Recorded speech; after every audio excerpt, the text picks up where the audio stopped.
Hello everyone, Radhe Radhe সবাইকে। হরে কৃষ্ণ, জয় শ্রীকৃষ্ণ। আশা করছি তোমরা খুব ভালো আছো, আমিও খুব ভালো আছি। এখন আমি হঠাৎ করে বিয়েবাড়ি গেছিলাম। বিয়েবাড়ি থেকে দেখি বাবা আমাকে বললো তাড়াতাড়ি চো ঘুরতে যাবো। নিয়ে বাড়িতে এসে রেডি হয়ে বাবার সাথে বেরিয়ে পড়লাম। আর এই ড্রেসটাতে তোমরা দেখেছো, আমার এইচএস এক্সাম যখন রেজাল্ট বেরিয়েছিল তখন আমি এই ড্রেসটা কিনেছিলাম এবং আমার মানে ভাইয়ের পৈতেতেও পরেছিলাম, মানে আমার মাস্তুতো ভাইয়ের পৈতেতে।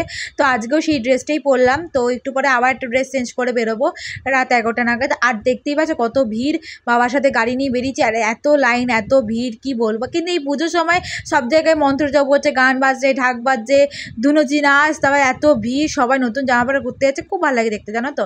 তারপরে দেখি মামির বাড়িতে এসেছিলাম, এটা মামির বাড়ি, এখানে থাকে ওপরতলাটায়। তো সামনেই মাঠে দুর্গাপুজো প্যান্ডেল করেছে, তাই জন্য ভাবলাম একটু দুর্গার ঠাকুরটাকে দেখেই আসি। তো তোমাদের কেমন লাগলো দুর্গা ঠাকুরটা অবশ্যই কমেন্টে জানিও, আমার তো খুবই ভালো লাগলো। তারপরে এটা দেখে নিয়ে আমরা কিন্তু তারপরে দেখছি বাইরে এসে দেখি ও মা, সব ছেলেপুলেগুলো বাজি ফোটাচ্ছে, বাজি ফোটা। তারপর বাবা আর আমি এখন কি সুন্দর লাইটিং দেখো রাস্তায়, এত ভালো লাগছিলো, যার জন্য ভালো যে একটুখানি ভিডিওই করে নিই। আর এই যে তোমরা এই রাস্তা চিনবে না, কিন্তু তোমার এই লাইটিং দেখতে হেভি লাগবে। যাই হোক, তোমাদের আজকে ভিডিওটা কেমন লাগলো অবশ্যই জানিও। এই সন্ধ্যার ভিডিওটা বাবার সাথে এই যে ঘুরতে বেরোলাম, এই সুন্দর মুহূর্তটাই তোমাদের সাথে তুলে ধরলাম।